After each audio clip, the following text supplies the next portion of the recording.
Give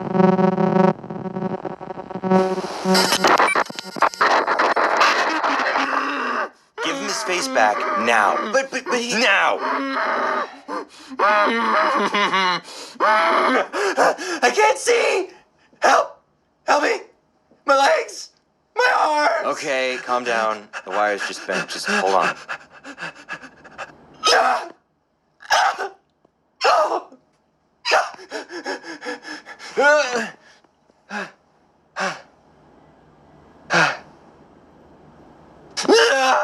Really? Don't think I won't do that again. You won't! But didn't you see? He clearly has some kind of problem with me. You told me you were him. Well, okay, you see... He's trying to replace me! Where the hell did you come from anyway? I was just made, I guess. I don't know. All right, look. I don't care who came from where. All I know is I'm tired, and this is a lot to deal with right now. And you lied to me. Okay, I'm sorry. I didn't want to bother with all the mumbo-jumbo about me showing up. But I really do think you're doing a good job teaching, okay? And frankly, this guy was being kind of an ass, right? What? But I mean... Yeah, kinda. What? You heard the man. Go. But you literally ripped my face off my face. It was horrible. It was like...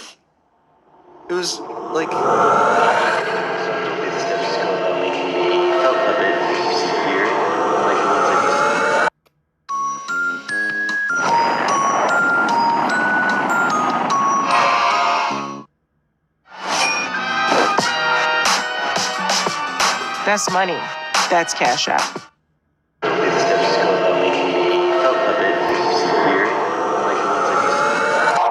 I was defending myself against your outrage. Frankly, I think you need to go think things over somewhere. Yeah, I'm sorry, but I kind of agree. Like, maybe come back when you've calmed down. But seriously, no hard feelings, but I think it would be best for everyone. Yeah, and I seriously need to get a move on with this guide because this has wasted quite a bit of my time. I'm sorry. Okay. All right.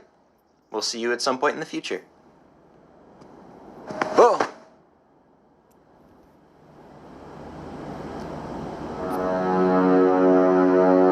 Don't come back.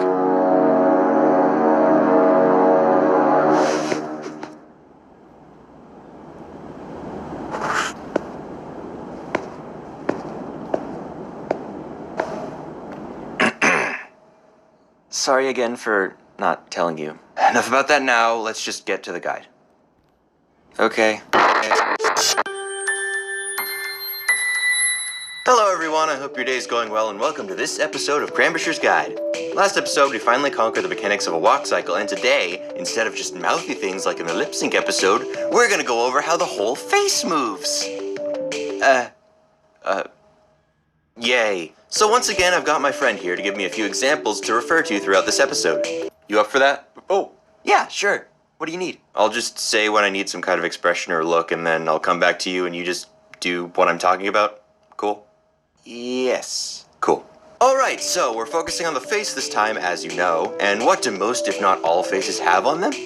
They got eyes. Now, a lot of the emotion of a character can be conveyed just through the eyes and eyebrows, so they're a pretty important part of facial animation. But before we dive straight into showing emotion with the eyes, let's just go over how they move. Eyes have a tendency to lock onto whatever they're looking at, following that object around automatically until they decide to look at something else, at which point they will move real fast and lock onto that other thing. In animation, that fast movement really only equates to maybe about 2 or 3 frames. Another thing eyes do is, well, blink. Blinking is when the eyes involuntarily close and open so as to keep themselves all nice and moist. This also tends to happen quite often when you look from one thing to another to avoid all that blurry, unnecessary visual information between the two things you're looking at. Well, hold on. Okay. Technically, it's not the eyes themselves that close and open, it's actually the eyelids because, well, I don't really want to know what the alternative looks like. Anyway, this blinking action is also generally real fast, so it'll be about the same amount of frames. But you can play around with all this mumbo-jumbo when practicing on your own. Now you might be asking yourself, why the heck is this guy going on so much about the dang eyes? Well, if you stop asking questions, maybe I'll tell you. God. In order to answer this question, first I gotta ask you something. What is it that many living things use to form thoughts, make decisions, and all around stay alive? That's right. the brain. When your eyes, or really any part of your body, moves, they're not doing that of their own accord, they're taking instructions from your brain. The reason I started with the eyes, though, is because, well, they're kinda directly attached to that bad boy. Which means, in most cases, they're the part of the face that moves or reacts first. Then next is usually the eyebrows and mouth, then the head and neck, and so on and so forth. When animating characters, your main goal is to essentially fool the audience into thinking your character's got one of these brain things, rather than being pushed around by an external force and is therefore, on their own, alive.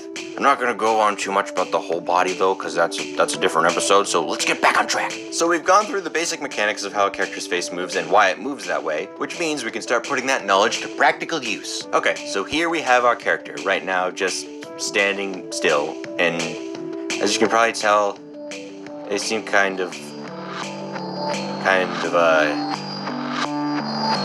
not very alive. Now the reason for this is, well, literally no part of them is moving, which is an incredibly rare thing when it comes to someone standing up with their eyes open. But there's an easy little way to keep that puppet looking like they're alive even when they're standing still, and it's all got to do with those eyes. When a character has their eyes open, it's more than likely because they're looking at something, even if they're just staring straight ahead. And the character's brain is using the eyes to study and take in information about whatever they're looking at. This usually results in really subtle eye darts, as the character absent-mindedly takes in different parts of the visual target. It seems like such a small thing, but it makes a world of difference when it comes to helping them feel alive. Another pretty obvious way to keep them alive is with good old blinking. People are blinking all the time without even having to think about it, so remembering to include that in a puppet's performance is important. However, it's also important to use those two small details in moderation. If you get a character blinking and darting their eyes around too much, it can make them look kinda nervous?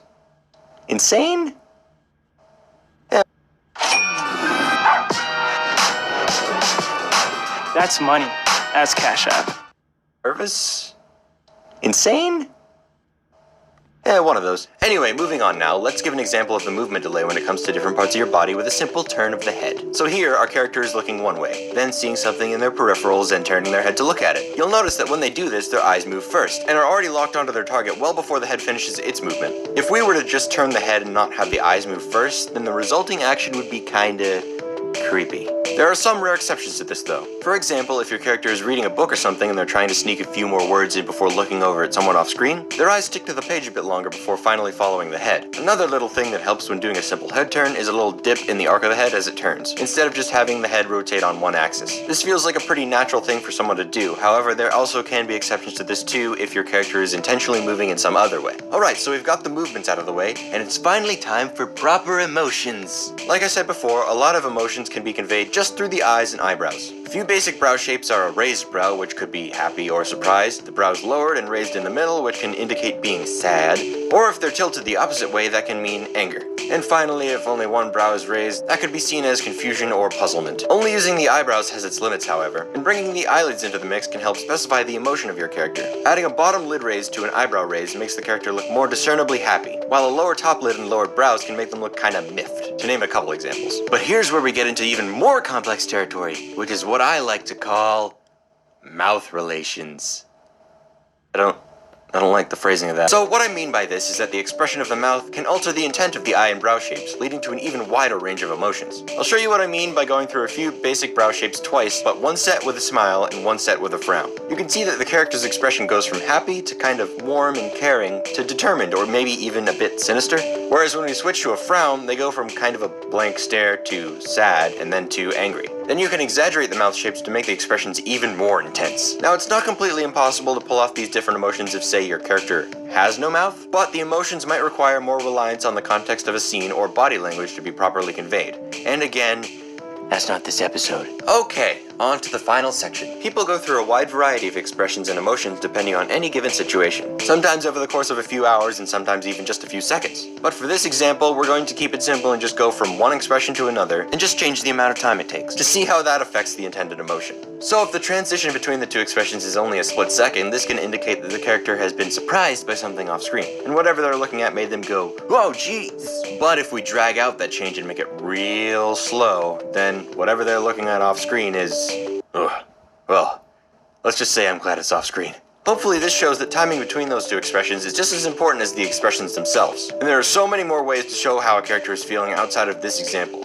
But I ain't gonna show all that because, as usual, I encourage you to mess around and try it all out for yourself because it'll help you learn.